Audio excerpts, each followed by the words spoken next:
అది 1980వ సంవత్సరం అమెరికా.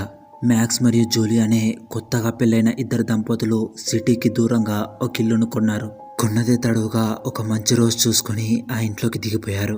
అలా వాళ్ళు కొన్ని సంవత్సరాల వరకు బాగానే ఉన్నారు. కానీ ఏమైందో తెలియదు, కానీ స్లోగా వారిద్దరి మధ్య గొడవలు రావటం స్టార్ట్ అయ్యాయి. ప్రతి చిన్న విషయానికి జూలీపై మ్యాక్స్ కోపడేవాడు. అంతేకాకుండా జూలీపై మ్యాక్స్ అనుమానం పెంచుకుంటాడు. తను ఆఫీస్కి వెళ్ళిన టైంలో జూలీ ఇంకెవరితోనో తిరుగుతుందని మ్యాక్స్ అనుకునేవాడు. అదే విషయంపై మ్యాక్స్ జూలీతో వాదించేవాడు. అలా ఉండగా కొన్ని రోజులకి జూలీకి ఒక బాబు పుడతాడు. దాంతో జూలీ చాలా సంతోషపడుతుంది. కానీ మ్యాక్స్ మాత్రం ఏమాత్రం సంతోషంగా ఉండడు. ఎందుకంటే ఆ బాబు తనకు పుట్టలేదని తను అనుకునేవాడు. అండ్ ఆ పిల్లాడిలో తన పోలికలు లేవని మ్యాక్స్ ఫీల్ అయ్యేవాడు. అందుకే జూలీ ఆ బాబుని ఆడించడం మ్యాక్స్కి అస్సలు నచ్చేది కాదు. పైగా జూలీ లేని టైంలో ఆ పిల్లాడిని తీర్చిన మ్యాక్స్ పట్టించుకునేవాడు కాదు. అలా రోజు రోజుకి మ్యాక్స్ వారిద్దరిపై ద్వేషాన్ని పెంచుకుంటాడు. అలా ఒకరోజు అనుకోకుండా మ్యాక్స్ మరియు జూలీ మధ్య పెద్ద గొడవ జరుగుతుంది.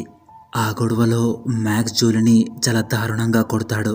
ఇక అదే కోపంలో జూలీ ఏడుస్తున్నా వినకుండా జూలీపై కిరోసిన్ పోసి తగలబెడతాడు. అంతేకాకుండా 4 నెలల తన బాబుని అదే మంటల్లో పడేస్తాడు. అలా జూలీ మరియు తన బాబు అక్కడికక్కడే మంటల్లో కాలిపోయి చనిపోతారు.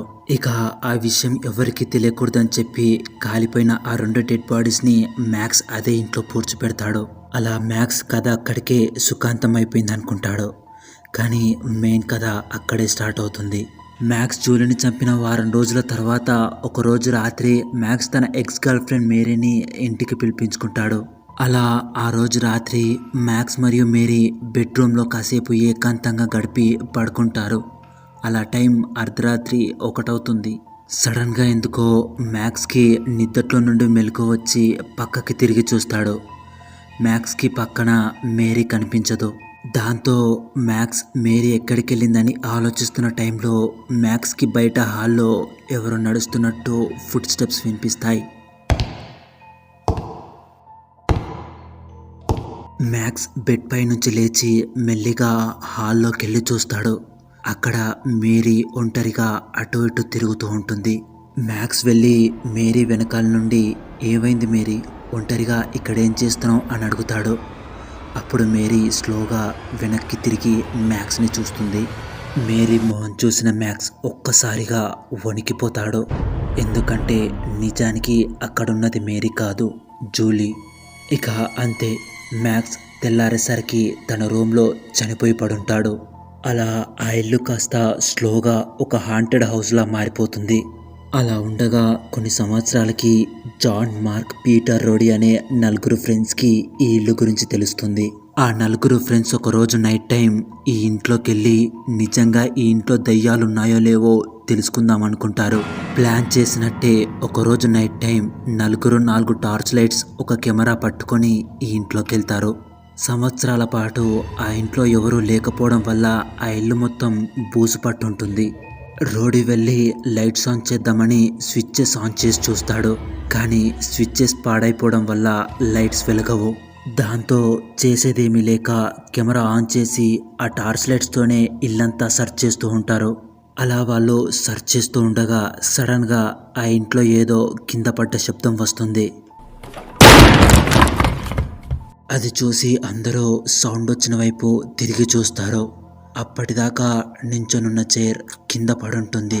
అది చూసి మార్క్ మిగతా ముగ్గురితో, రేయ్, ఈ ఇంట్లో నిజంగానే ఏదో ఉన్నట్టుంది, మనం ఈ ఇంట్లో నుండి వెళ్ళిపోదాం అంటాడు. అప్పుడు జాన్, మనం ఇంత దూరం వచ్చింది ఇలా మధ్యలో వెళ్ళిపోవడానికి కాదు, మనం ఈ ఇంట్లో నుండి వెళ్ళడం అంటూ జరిగితే అది ఈ ఇంట్లో దయ్యం ఉందో లేదో తెలిసాకే అంటాడు. అప్పుడు పీటర్ కలగజేసుకొని, నువ్వు ప్రతిదానికి భయపడకు మార్క్, ఈ ఇంట్లో ఏమీ ఉండదు అంటాడు. మరి ఆ కుర్చీ కిందెలా పడిందంటాడు మార్క్.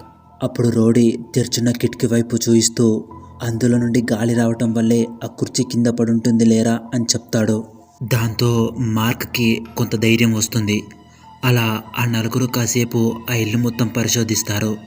వాళ్ళకి ఆ ఇంట్లో ఏమీ ఉన్నట్టు అనిపించదు. దాంతో ఇక ఇంటికి వెళ్ళిపోదామని చెప్పి కెమెరాని బ్యాగ్లో సర్దుతూ ఉంటారు.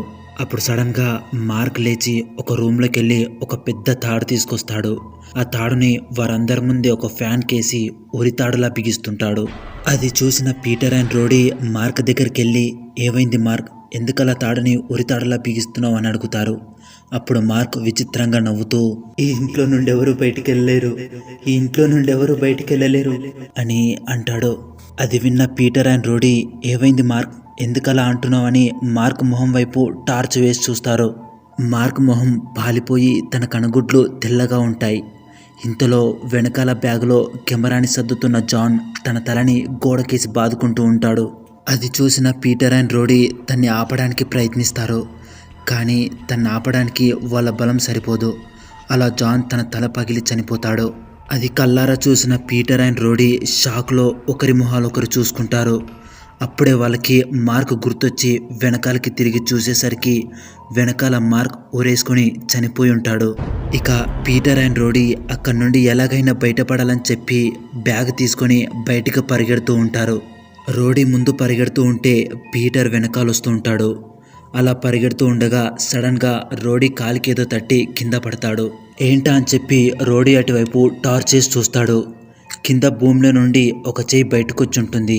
అది చూసి రోడీ షాక్ అయ్యి పీటర్తో, రే పీటర్ ఒకసారి ఇటు చూడని చెప్పి వెనకాల పీటర్ వైపు తిరుగుతాడు.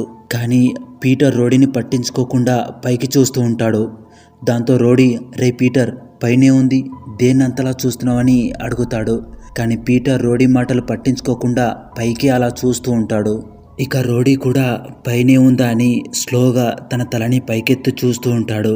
అప్పుడే ఒక పెద్ద విరిగిన గ్లాస్ వచ్చి రోడీ మొహంపై పడుతుంది.